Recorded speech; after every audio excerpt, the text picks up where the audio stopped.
empezaremos a hablar un tema crucial que en estos momentos, en estos tiempos, estas últimas semanas, particularmente en está en debate en el Congreso de la Unión, en la Cámara de Diputados, el tema de la reforma judicial acerca de la transformación del Poder Judicial Federal. Un tema bastante importante que en mi punto de vista y sobre todo como estudiosa del derecho es muy significativo esta reforma de aprobarse. Los cambios que se ocasionan a nivel nacional son significativos.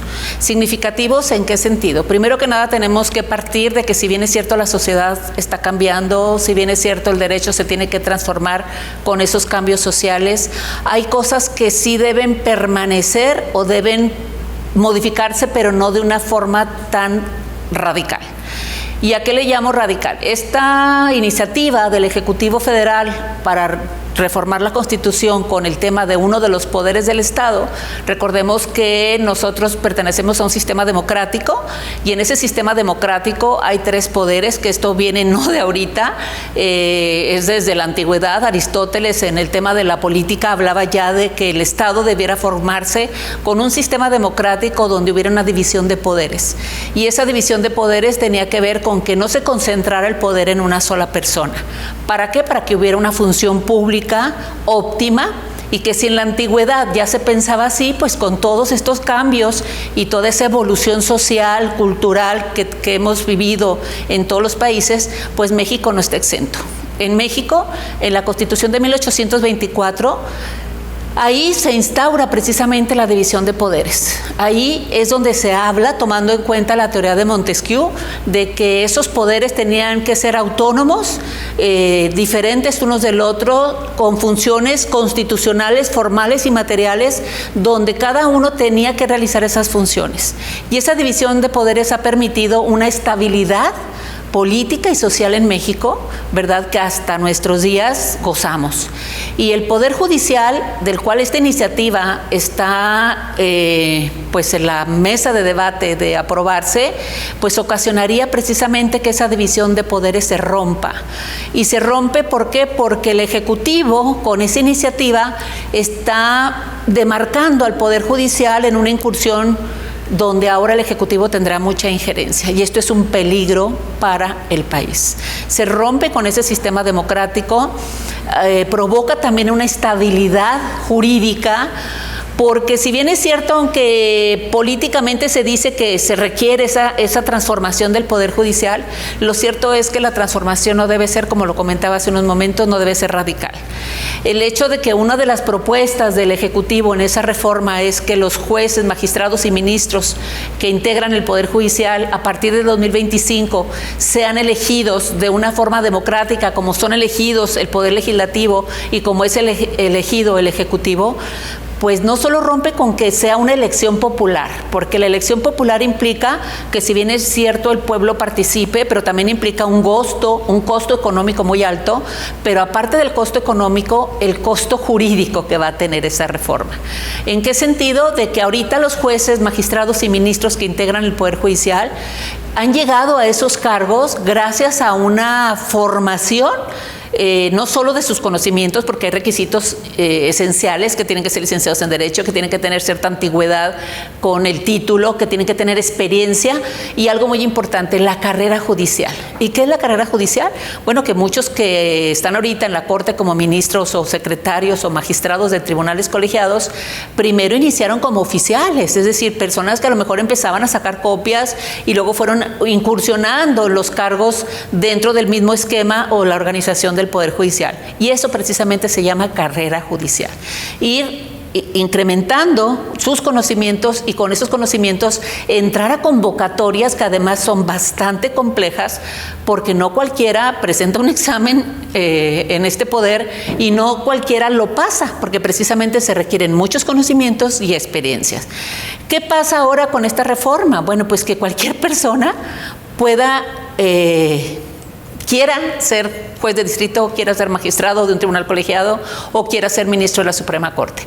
Probablemente bastará con que sea licenciado en Derecho, pero la carrera judicial, que debe tenerse con toda esta experiencia de la que ahorita comentaba, pues ¿de dónde la va a adquirir? Cualquier persona que quiera incorporarse. Y lo vemos simplemente con la Cámara de Diputados, la Cámara de Senadores, tanto a nivel local, la Cámara de Diputados, como a nivel federal.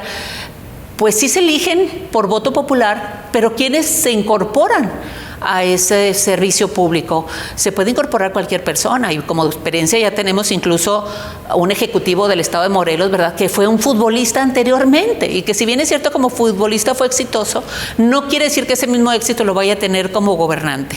Y un gobernante o una persona que sirva a la población tiene que tener conocimientos y experiencia. Entonces me parece que esta reforma es algo peligrosa, perdón por la expresión, pero es algo peligrosa para un sistema jurídico que hasta ahorita ha funcionado porque garantiza precisamente el freno del poder.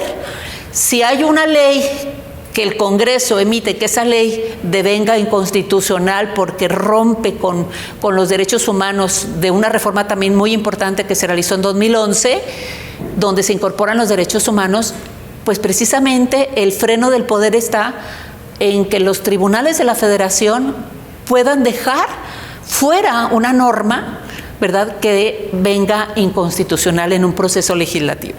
Y eso creo que es lo que más le ha afectado al Ejecutivo, y es por esa razón por lo que manda esta iniciativa, para ahora tener una injerencia también dentro del Poder Judicial, que esa injerencia probablemente la tenga porque sabemos que la mayoría de los elegidos, tanto en la Cámara de Diputados como Cámara de Senadores, son del partido en el poder, y siempre se busca que sea esa mayoría para aprobar todas las reformas y todas las leyes que provengan con la iniciativa del Ejecutivo.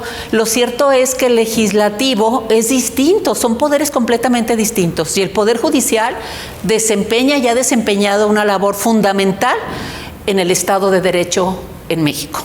Y ese Estado de Derecho está ahorita en una cuerda floja, está en los límites de romperse una estabilidad política y social, que ya incluso hubo pronunciamientos internacionales, ¿verdad?, donde también el Ejecutivo suspendió la comunicación con los embajadores de México y Canadá en esta semana, precisamente porque dice que se debe respetar la soberanía de México. Y sí, efectivamente se debe respetar a este pueblo mexicano por su soberanía, pero no están involucrándose más que opinando que esta reforma puede ocasionar problemas muy serios. Recordemos que tenemos un tratado de libre comercio con México y Canadá que puede transformarse si esta reforma se aprueba. Entonces, me parece que es un riesgo muy grande. Todos los que nos ocupamos del estudio del derecho, y sobre todo el derecho constitucional, sabemos que una constitución sí se puede reformar, pero que esa reforma tiene que ser necesaria y tiene que seguirse con los parámetros. Y ahorita me parece que se ha roto con esa necesidad de transformarla, y particularmente con uno de los poderes que hacen un equilibrio en el Estado mexicano. Y recordemos también que el artículo 1 constitucional nos habla de que los derechos humanos, que son de todos y para todos, el artículo 1, en su párrafo 3, nos habla de la obligación que tienen todas las autoridades de respetar, proteger, garantizar esos derechos humanos. Y una cuestión muy importante es que esos derechos humanos se rijan por principios. Y uno de los principios es la progresividad. Y la progresividad significa avanzar, no retroceder. Y si desde siglos pasados ya había una división de poderes, prácticamente de aprobarse esta reforma, estaríamos retrocediendo a antes de Aristóteles. Entonces yo creo que sí es preocupante, ¿verdad?, que la Cámara de Diputados ya haya aprobado una parte de la reforma y que en estos días se apruebe el resto. Me parece, desde el punto de vista jurídico, que sí es un riesgo muy grande, porque se rompería con el Estado de Derecho y sobre todo se estaría infringiendo la propia Constitución en ese principio de progresividad. De normas de avance estamos retrocediendo con ese esquema que se está proponiendo, y se retrocede en muchísimos aspectos. No estoy hablando desde el punto de vista político y mucho menos desde el punto de vista partidista.